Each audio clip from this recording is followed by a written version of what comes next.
Olá, está começando o Chão e Paz, o seu programa do bem.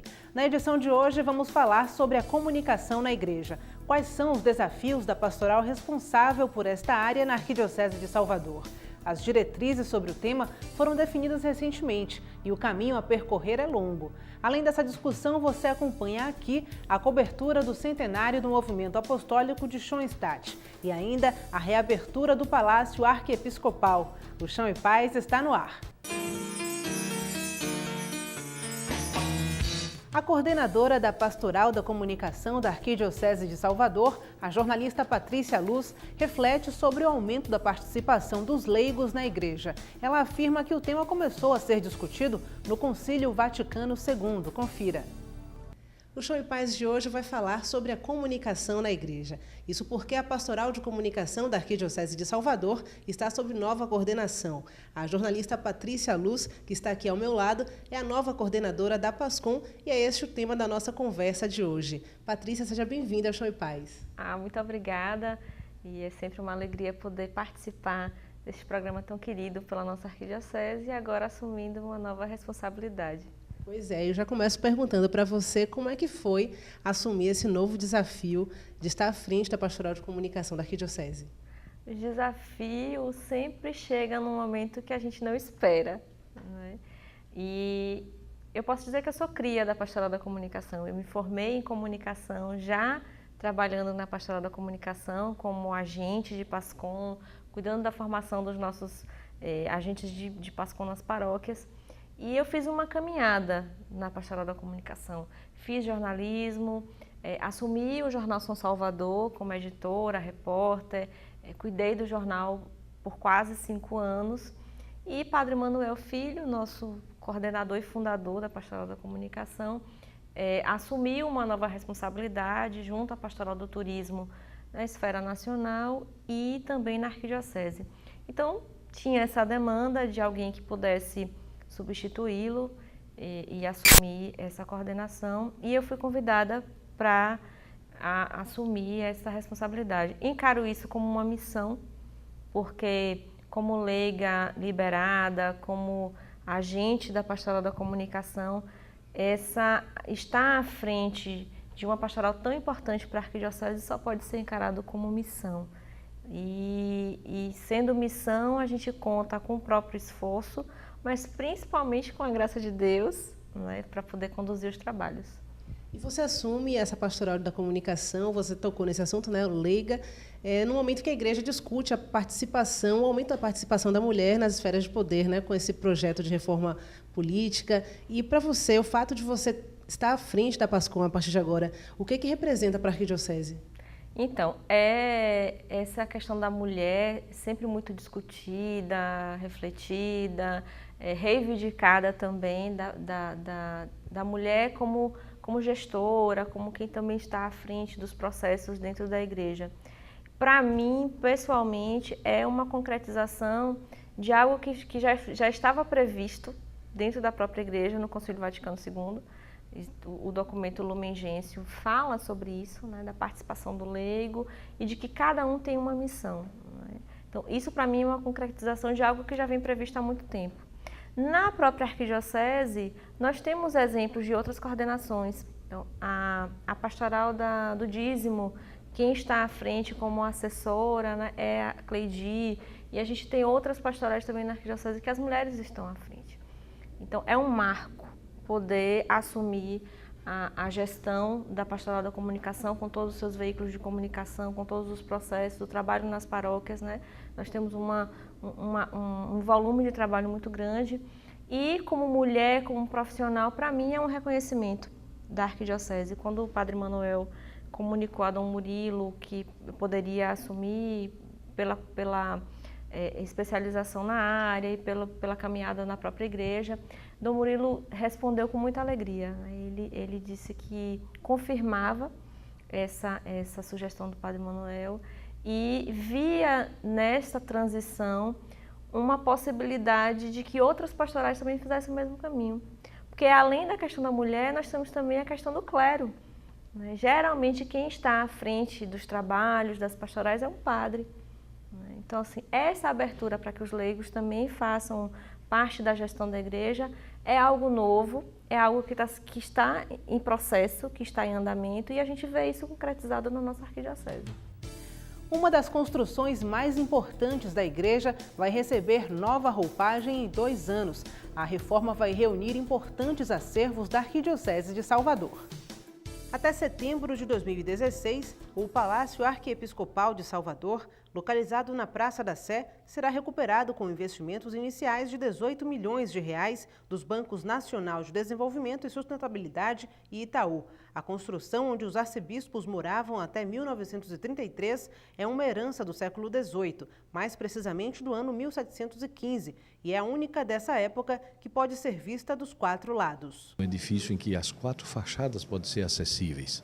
Quase não tem mais nenhum edifício da época no centro histórico que possa ser visto dos 4 lados. Essa é uma coisa importante. Segundo, é que as 4 fachadas são mais ou menos iguais. A modulação das janelas, na fachada frontal são 6 janelas, na fachada lateral são 8 janelas. Ele é um edifício quase quadrado. E essa modulação das janelas dá um formato de arquitetura colonial muito mais forte do que outros edifícios que existem nas cidades históricas, inclusive no centro histórico, mas que perderam um pouco essa característica colonial. Quem estiver na Praça da Cruz Caída poderá ver a fachada posterior do prédio e chegar até o outro lado dele. O segundo dos 3 pavimentos será um espaço para estudos históricos. Com 600 metros quadrados, a área vai abrigar um banco de dados. Entre os espaços que o palácio terá estão laboratórios para restauração de imagens e de documentos que estão no arquivo da Arquidiocese, um memorial da Igreja no Brasil e um espaço para atendimento com escritório para o arcebispo, capela episcopal, biblioteca e sala de conferência. A sua restauração vai mostrar a beleza do que nós temos e que talvez nem conseguimos apreciar devidamente. Depois, o próprio fato de nós recuperarmos a parte histórica escrita, a de imagens, e ser um centro de estudos. Quer dizer, nós queremos que não sejam só profissionais já gabaritados a trabalhar, mas que eles sejam mestres de pessoas que vão se interessar mais para conhecer a história, como o cuidado de restauração de documentos. Depois, acima de tudo, eu penso que o grande valor vai ser, eu diria assim, o passeio que se vai poder dar pela história da igreja no Brasil. E falar da história da igreja no Brasil é falar da própria história do Brasil.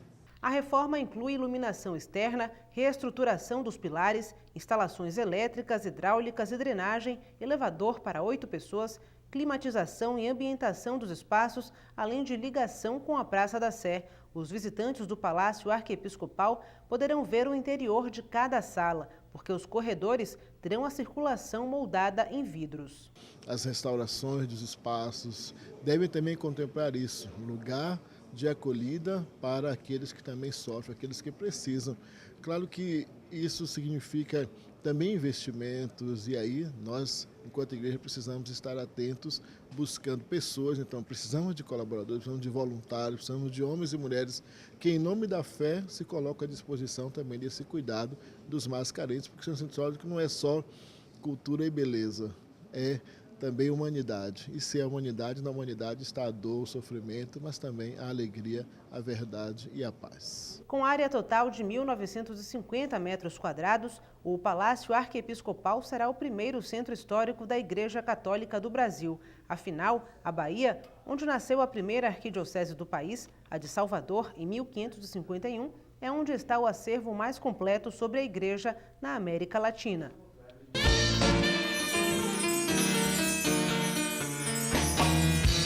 O jornal São Salvador e o portal da Arquidiocese são alguns dos produtos que nasceram do trabalho da Pastoral de Comunicação, fundada em 1999 sob a coordenação do padre Manuel Filho. A atual gestora da Pascom, Patrícia Luz, acompanhou boa parte dessa história e faz um balanço das atividades feitas até aqui. E a Arquidiocese de Salvador, ela tem uma característica de ser pioneira, né, em diversos processos. Um deles, a própria Pastoral de Comunicação, que tem um trabalho reconhecido em todo o país. Que balanço você pode fazer, né, dessa história da Pascom até aqui? Bom, De fato, é uma história longa. A Pastoral da Comunicação vai completar 15 anos como Pastoral da Comunicação. Acho que isso daria até um outro programa, porque a compreensão do que é Pastoral da Comunicação é muito recente. Já existia um trabalho pastoral com a comunicação, isso desde a Rádio Excelsior, que é a rádio católica mais antiga do país, ela tem mais de 70 anos, então a igreja sempre caminhou com os meios de comunicação e com os processos de comunicação. Agora, essa compreensão de Pastoral da Comunicação ela é muito recente.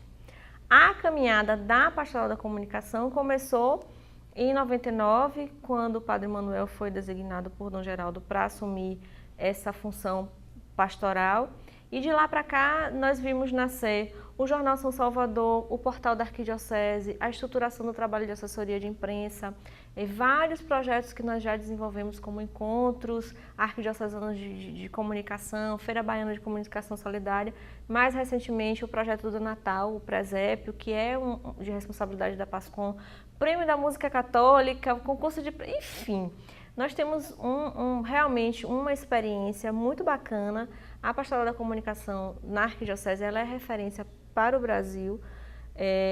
Nós temos um cuidado, um zelo de sempre unir o profissional. Então, tudo que nós fazemos é utilizando as técnicas de comunicação, aquilo que existe de melhor nessa área da comunicação, tanto nos nossos equipamentos, na forma como a gente vê a comunicação, mas sem esquecer a espiritualidade, né, a vivência na igreja, os sacramentos. Então, é uma equipe que tem a vivência, porque nós somos, né, católicos e pertencemos a essa igreja, então nós vivemos essa espiritualidade, mas ao mesmo tempo nós somos profissionais. E reunir essas duas coisas não é muito simples, e a gente consegue fazer isso na Pastoral da Comunicação. Porque seria muito fácil ser um setor de comunicação, né? Tecnicamente seria muito mais fácil de se resolver, mas nós optamos em fazer Pastoral da Comunicação. A PASCOM cuida dos veículos de comunicação da Arquidiocese e também do trabalho pastoral. E a partir de agora, quais são os desafios, né, que você visualiza para os próximos 15, 20 anos de PASCOM? Ai, nossa! Primeiro, eu vejo que, de imediato, é o trabalho com as paróquias. Nós temos uma responsabilidade de colaborar na formação dos agentes, de articular esse trabalho nas paróquias, e isso nós precisamos retomar, reativar, reanimar, porque esse trabalho ele é essencial para o andamento de tudo que a gente faz. Então, nossa razão de existir é o trabalho desenvolvido nas paróquias, porque se as paróquias não estivessem vivas, animadas, desenvolvendo seus trabalhos, não teria sentido a comunicação, né? Nós iríamos comunicar o quê? Né? Na PASCOM a gente não faz nada em nome da gente. Tudo é para divulgar, é para evangelizar, em nome da Arquidiocese e, enfim, os trabalhos das pastorais que existem. Vejo como desafio, aí já pensando no futuro, é que a gente possa entender essa cultura da comunicação e que a gente possa vivê-la de fato. Então, em termos de linguagem, a maneira como nós utilizamos os meios de comunicação, especialmente a internet, né?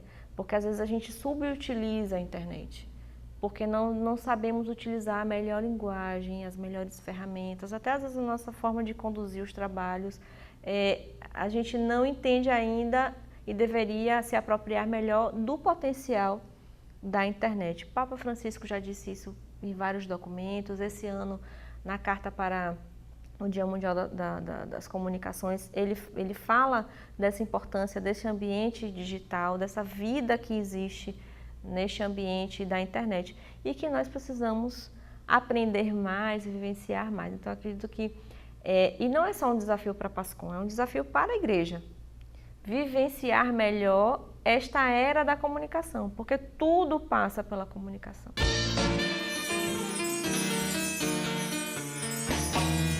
O termo pastoral de comunicação aparece pela primeira vez associado a uma compreensão da comunicação como necessidade pastoral no documento de Aparecida, em 2007. A coordenadora da PASCOM, Patrícia Luz, aponta os desafios para seguir esta e outras diretrizes. Confira. E essa comunicação dentro da igreja, ela vem sendo discutida, né, nos encontros, que inclusive você participa, né, com frequência. O que é que vem sendo apontado, né, como desafio e também como dificuldade na realização desse trabalho? Bom, nós temos um Brasil, pensando na estrutura da Igreja do Brasil, muito diverso, né?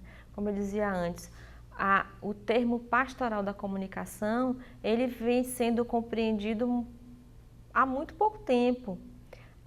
A primeira vez que o termo pastoral da comunicação aparece nos documentos da Igreja é em 2007, no documento de Aparecida. Porque até então nós temos muitos documentos sobre comunicação, mas com essa compreensão da comunicação como uma necessidade pastoral é mais recente. Porque se utilizavam os meios de uma forma utilitarista, né? Uma substituição, às vezes a gente, eu gosto de brincar e dizer, às vezes a gente substitui o computador, substitui a máquina de escrever pelo computador e não entende quais são os recursos que aquele instrumento me possibilita. Então, esse desafio de compreender a pastoral da comunicação como pastoral, né, com todas as suas implicações, é um dos desafios para a comunicação da igreja no Brasil. Depois, a gente tem uma dificuldade no investimento financeiro, porque fazer comunicação custa, né? Tudo tem custo, desde os equipamentos, os profissionais, a impressão de um jornal, tudo envolve custo. Então, entender que é necessário investir nas pessoas que estão à frente dos meios de comunicação, numa diocese, numa paróquia, numa comunidade, nos equipamentos. Então, essa compreensão também demora a chegar. Então, eu vejo esses dois desafios. Fora o que eu citei anteriormente, que é de entrar de uma vez nesse novo momento, que é o da cultura da comunicação. Tá certo, então, Patrícia, muito obrigada aqui pela entrevista para o Chão e Paz, para a gente pensar um pouquinho a comunicação na igreja, né, que tem tantos desafios, como a gente falou ao longo dessa conversa. Eu que agradeço a oportunidade de participar do programa e queria deixar assim como uma mensagem para a gente refletir um pouco sobre a comunicação, de que a comunicação essencial é a do encontro, do olho no olho, do abraço fraterno, do cuidado com o outro. Quando a gente consegue entender a comunicação a partir daí, as outras coisas são consequências.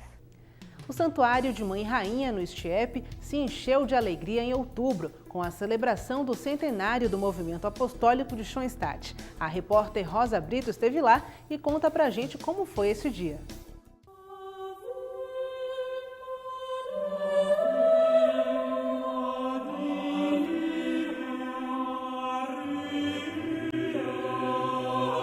Ao entrar no santuário, a sensação é de proteção, abrigo.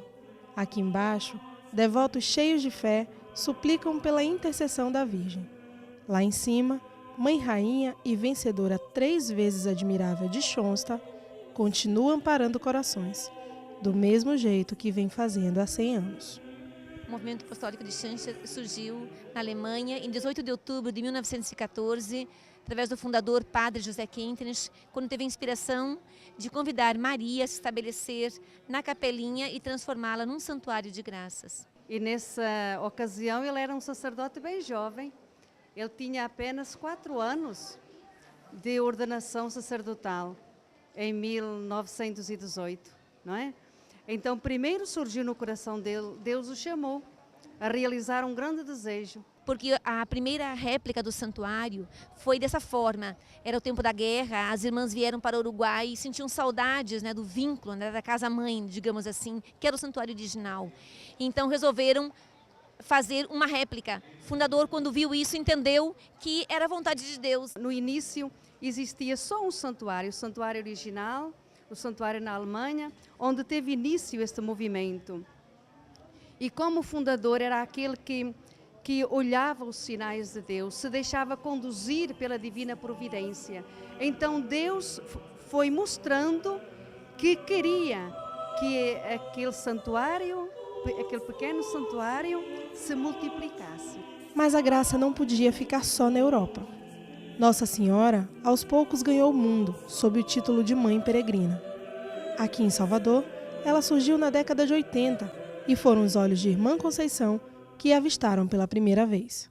Uma irmã de São José, irmã Conceição, recebeu uma capelinha da Mãe Rainha e entendeu que a partir disso deveria fazer a peregrinar, através da campanha da Mãe Peregrina, da visitação nas famílias. E um dia, então, aparece na sala de Irmã Camila, porque foi um sonho, né?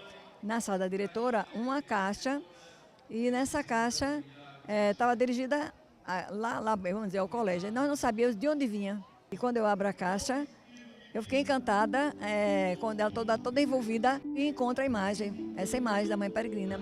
Aí eu pulei de alegria, mas pulei meio inesperadamente.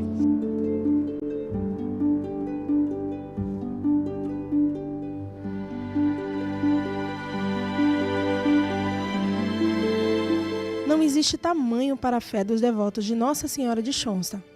Mensalmente, cerca de 1.500 pessoas visitam o Santuário da Virgem e retornam às suas casas cheios de graça. Aqui é uma extensão da Casa de Nazaré, onde Maria era responsável pela família, particularmente por Jesus, que lhe tinha sido confiado pelo Pai Eterno. E hoje Maria não se contenta de ficar lá em Nazaré. Ela quer ter uma Nazaré imensa que cubra o mundo. E esse santuário pois, um lugar onde Maria acolhe os seus filhos e para dizer a cada um, olha, vai ouvindo o meu filho o que ele tem para dizer, escuta o meu filho, obedeça a ele. E eu tenho certeza que esses filhos e filhas que aqui estão prontos a fazer isto, a escutar aquela palavra de Maria, fazei tudo o que ele vos disser. Eu sou católico, nasci em família católica e aqui no santuário eu me dediquei e me consagrei a Nossa Senhora e me entrego como instrumento. São 13 anos ininterruptos, depois que selei a aliança de amor com Maria, que me aposentei e hoje eu faço parte dessa história, para mim é muito importante. Nossa Senhora é uma só, né? Então se Nossa Senhora é uma só, todos nós rezamos em prol da nossa mãe. E a nossa querida Mãe Rainha é que nos acolhe.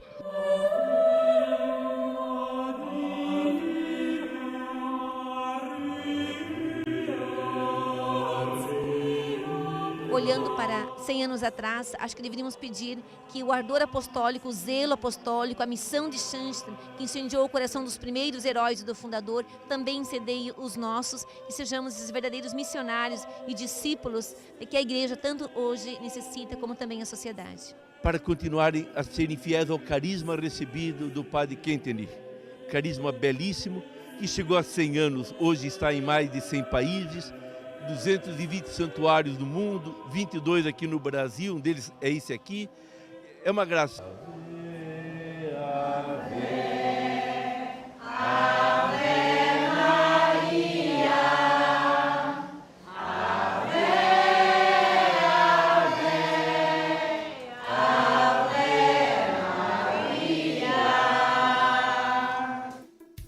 O Chão e Paz fica por aqui, mas você pode entrar em contato com a nossa equipe através do e-mail chãoepaz@arquidiocesesalvador.org.br e no portal www.arquidiocesesalvador.org.br você pode rever esta e outras edições do programa e também, claro, ficar por dentro do que acontece na nossa igreja. Para você, uma ótima semana.